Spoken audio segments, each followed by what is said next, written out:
জানো তো, আমি এটা ভীষণ বিশ্বাস করি যে ঈশ্বরের প্রতি আমাদের আনুগত্য আর নিবেদন যদি সঠিক থাকে তাহলে তার কৃপা দৃষ্টি থেকে তিনি কখনোই আমাদের দূরে রাখেন না।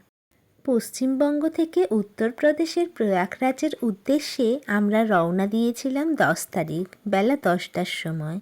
হাতে বেশি করেই সময় নিয়ে বেরিয়েছিলাম যাতে 12 তারিখ মাঘী পূর্ণিমার শাহী স্নানে পৌঁছতে কোনো রকম প্রবলেমে পড়তে না হয়।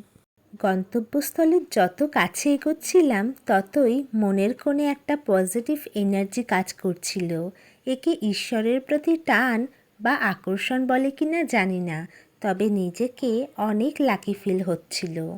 পরে বুঝেছি আমরা যাই কিছু অ্যাচিভ করি না কেন, সেটা ফেইলিওর হোক বা সাকসেস, তা অতি অবশ্যই পূর্ব নির্ধারিত এবং পূর্ব পরিকল্পিত।